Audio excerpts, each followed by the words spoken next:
Hey everyone, this is Rita Raven. I'm here with my quick reviews of the comic books I read this week, and I'm going to try and keep this short. So, yeah.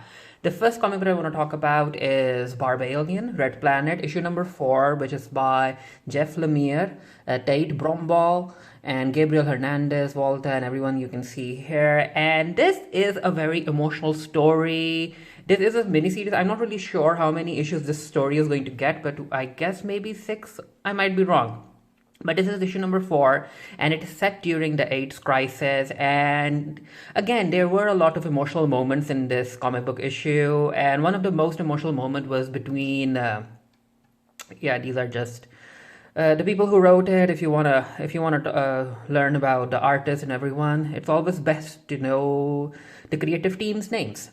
So yeah, as you can see, it's a queer-centric story, and it's set during the AIDS crisis, and of course, Barbalien has a massive threat that he needs to address. And again, coming to the emotional moment, this was one of the most emotional moments in this issue for me. We finally saw Barbalien showing his true face to his.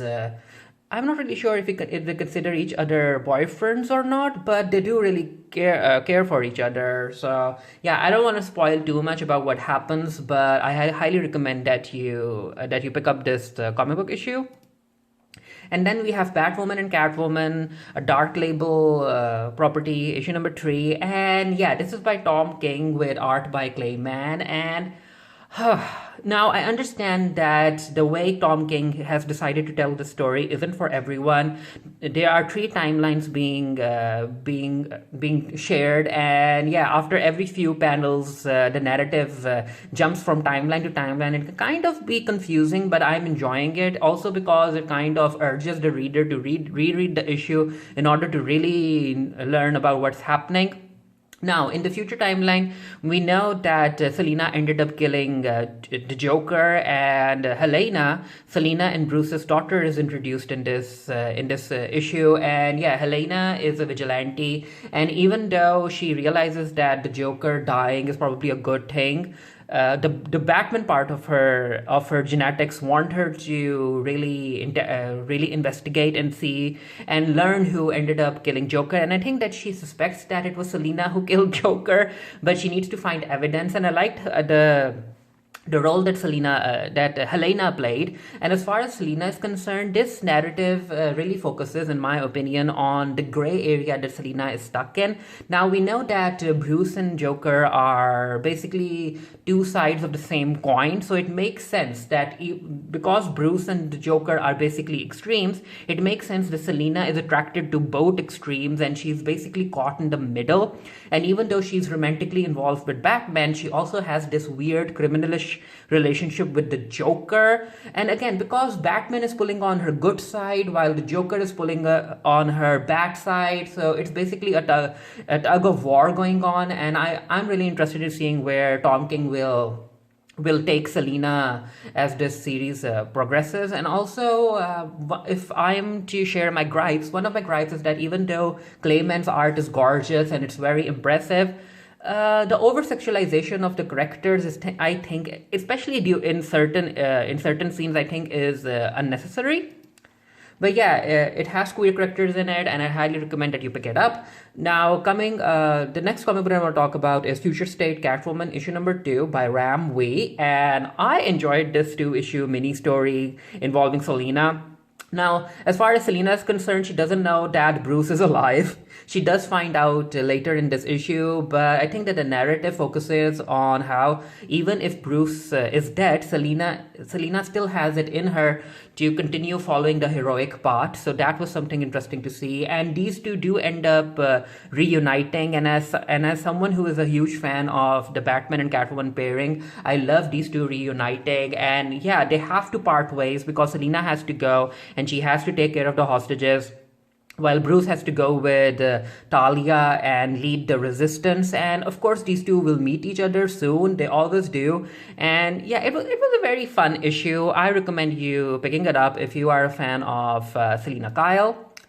Then we have King in Black, issue number 4 by Donny Cates, and wow, wow, wow, wow, wow! This story, even though I'm not a fan of the symbiote side of things when it comes to Marvel Comics, I am really enjoying what Coates is doing in this King in Black event.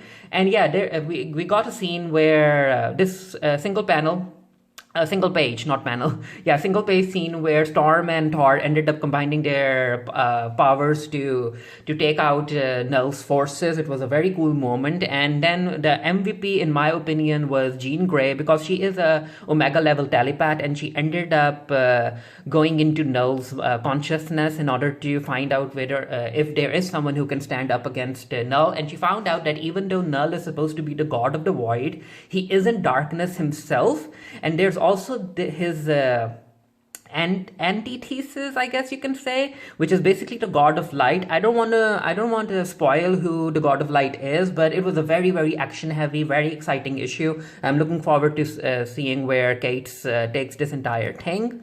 Then we have Power Rangers issue number 4, and I don't know about you all, but Ryan Barrett, like, he is killing it. He has been killing it for more than a year now, I think, if I remember correctly, when it comes to writing Power Ranger stories. More than 2 years now, I might be wrong, but he has written a lot of Power Ranger stories, and I have enjoyed every single issue. And this issue was no different. So we see the Omega Rangers going to the prison where Draken was kept. And it is a mess. And one of the things that I really liked about Ryan Barrett's writing style is that he didn't double down to make us, the readers, feel sympathy towards Draken. Like, I'm not really a fan of how certain writers try to give redemption arcs to villains. Like, yeah, I'm not here for it. But coming back to Barrett, his writing style made it clear that, yeah, Draken had it tough, but it's Draken, so you don't necessarily have to feel too sorry for him. And then the reveal of the planet that the Omega Rangers are going to go next, I really think that it's going to excite a lot of Power Rangers fans. Then we have a new story called Snow Angels by Jeff Lemire with art by Jock, and it's a Comixology original.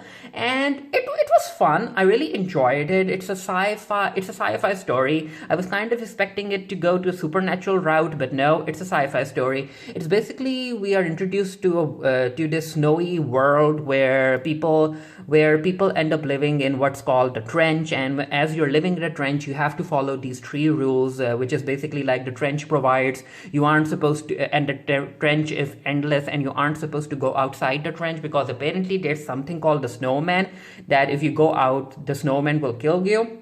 And we are introduced to the 3 characters. We have Milliken, her sister Mei Mei, and their father, and they're on a hunting trip. And yeah, again, I don't want to spoil too much because there's a lot of mystery going on, but I am excited to see where the story goes next. And as far as Jock's art is concerned, I really, in my opinion, I really think that all of the cold and the snowy terrain was depicted quite well. Everything felt real. Like you look at the panel and all of the color choices, and it feels like you'll begin starting to feel cold. Then we come to Young Hellboy, which is basically a 4-issue story. And full disclaimer, I was provided a free digital copy of Young Hellboy: The Hidden Land, issue number 1 for review for free. And yeah, I'm not really familiar with the Hellboy lore. What I know mostly comes from those Hellboy live action movies, and that's why I was a bit hesitant when it came to reading the story. I was like, wait, what if something comes up and I don't know what it's supposed to mean, because I'm not familiar with the world that Hellboy is in. But there's no need for you to worry, because I think that even if you only have the basics about Hellboy, you will enjoy the story. It's by Mike Mignola and Thomas Seneguski,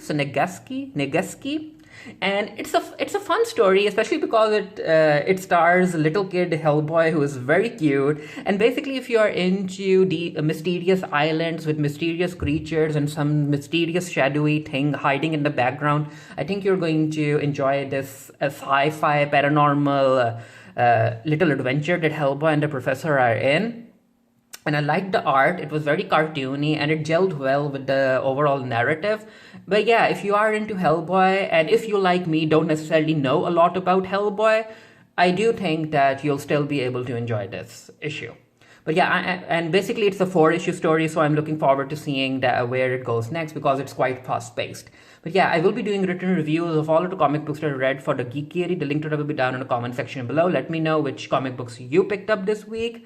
And yeah, until next time, stay happy, stay safe, stay blessed. See you guys later. Bye.